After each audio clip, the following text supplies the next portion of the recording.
ఉప ముఖ్యమంత్రి వర్యులు బట్టి విక్రమార్క గారికి, సహచార మంత్రివర్యులు ఉత్తమ్ కుమార్ రెడ్డి గారికి, తుమ్మల నాగేశ్వరరావు గారికి, ప్రింట్ అండ్ ఎలక్ట్రానిక్ మీడియా మిత్రులందరికీ హృదయపూర్వక నమస్కారం.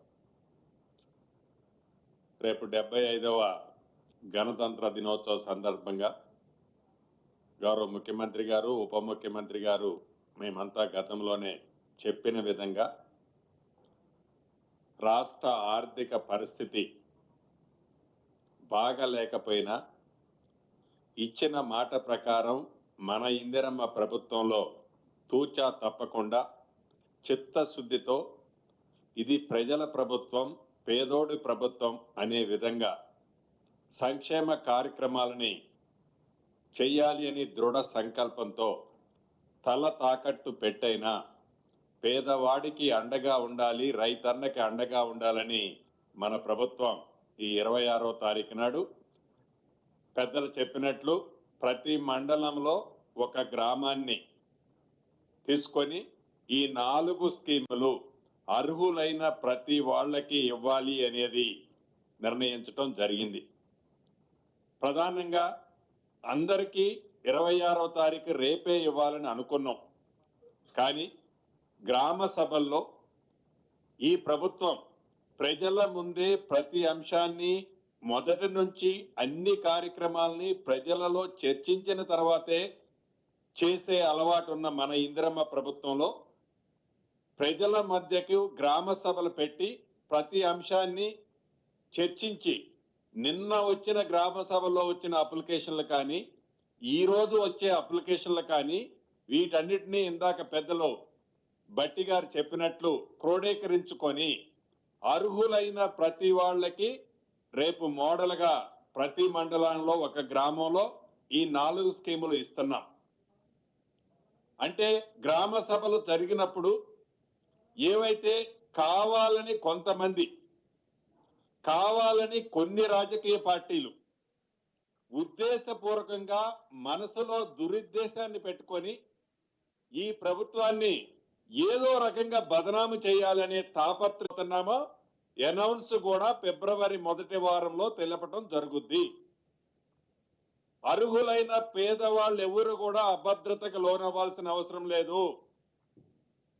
ఏవైతే ప్రధాన ప్రతిపక్షమని చెప్పుకుంటున్న పార్టీలు వారు 10 సంవత్సరాల్లో పరిపాలించినప్పుడు రైతులకి ఉరేస్తే ఉరి అన్న ఆ ప్రభుత్వం ఇయ్యాలేదో రైతు కమిటీలను పెట్టడం, కల్లాల బాటను పడితే మా ఉత్తమ్ కుమార్ రెడ్డి గారు, తుమ్మల నాగేశ్వరరావు గారు ఎక్కడా ఒక్క గింజ కూడా మిస్ కాకుండా ధాన్యాన్ని బోనస్ ఇచ్చి ఎంత చిత్తశుద్ధితో కొన్నామో ఈ రాబోయే ఈ స్కీమ్స్ కూడా వారు ఎంత కింద మీద పడ్డా ఈ ప్రభుత్వానికి ఒక చిత్తశుద్ధి ఉంది. కాబట్టి ఈ 4 కార్యక్రమాలే కాదు, భగవంతుడి దీవెనలతో ఈ మన ఇందిరమ్మ ప్రభుత్వంలో ప్రతి కార్యక్రమాన్ని చిత్తశుద్ధితో చేయటం జరుగుద్ది.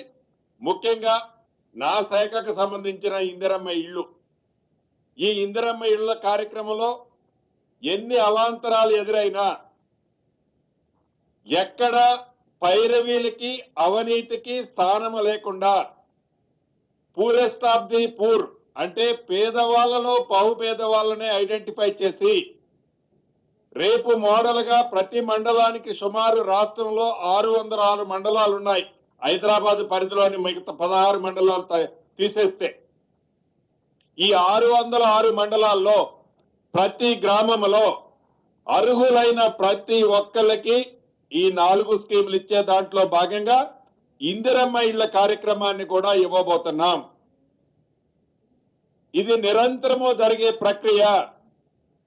ఏదో ఒక్కసారి ఇచ్చి గత ప్రభుత్వంలో లాగా అక్కడ ఒకటి ఇచ్చేసి తూచనే ప్రభుత్వం కాదు. ఇది మాట ఇస్తే తప్పే ప్రభుత్వం కాదు. ఆర్థికంగా ఎన్ని ఇబ్బందులున్నా రాత్రి పగళ్ళు మన ఫైనాన్స్ మంత్రి వర్యులు పరిపరి విధాలు ఆలోచించి చెప్పిన ప్రతి మాటని పేదోడికి అందించాలనే తాపత్రయంతో ఈ ప్రభుత్వం పనిచేస్తుంది అనేది ఒక్కసారి ప్రతిపక్షాలు మంచిని ఒప్పుకోలేకపోతే మంచిది, కానీ మంచిదాన్ని చెడుగా చిత్రీకరించి వాళ్ళు మరింత పలసన కావద్దని కూడా ఈ వేదిక మీద నుంచి వారికి సూచిస్తున్నాను. ఇందిరమ్మ ఇళ్ల విషయంలో కూడా నిన్న అప్లికేషన్ ఇచ్చిన వాళ్ళు ఈ పొద్దు అప్లికేషన్ ఇచ్చే వాళ్ళు కూడా అర్హులై ఉంటే రేపొచ్చే లిస్ట్ లో తప్పకుండా వారి పేరు చేర్చబడుతుంది, ఇవ్వబడుతుంది. అర్హులు కాకపోతే ఏ కారణం చేతైనా పొరపాట్లో అర్హులు కాని వాళ్ళకి ఇందిరమ్మ ఇల్లు ఇస్తే అర్హులు కాదని తేలితే అట్టి దాన్ని క్యాన్సిల్ చేసే దాంట్లో కూడా ఈ ప్రభుత్వం వెనకడుగు వేయదు. రాష్ట్ర వ్యాప్తంగా ఉన్న మీడియా మిత్రులను కూడా రిక్వెస్ట్ చేస్తున్నాం, అర్హులు కాని వాళ్ళుంటే ఈ ప్రభుత్వం దృష్టికి మీరు తీసుకురావాల్సిన అవసరం ఉంది. ఎందుకంటే మీరు కూడా ఈ ప్రభుత్వంలో భాగస్వాములు.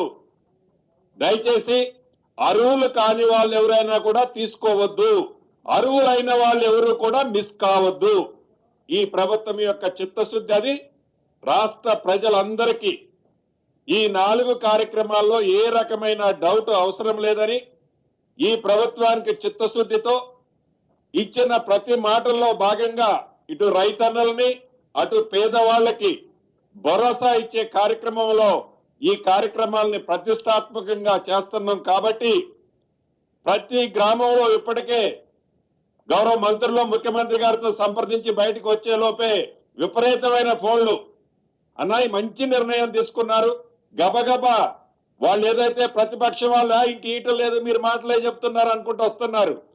నిర్ణయం తీసుకోవటం కంటే నిర్ణయాన్ని ఇంప్లిమెంటేషన్ చేయటం, ఆ చేసే ఇంప్లిమెంటేషన్ లో పేదవాళ్ళకి అందటం ప్రధానమైన ఉద్దేశం. కాబట్టి 2-3 రోజులు లేట్ అయినా పేదవాడికి ఇవ్వాలి, నిజాయితీగా ఇవ్వాలి, ఏ రకంగా పారదర్శకంగా ఇవ్వాలి, అది ఏ రకమైన పైరవీలు లేకుండా ఇవ్వాలని ఈ ప్రభుత్వం ఉంది. కాబట్టి దయచేసి ప్రజలు కూడా అర్థం చేసుకుంటారని, అర్హులైన ప్రతి వాళ్ళకి ఈ అన్ని స్కీములు అర్హులైన వాళ్ళందరికీ అందుతాయని తెలుపుకుంటూ సెలవు తీసుకుంటున్నాను.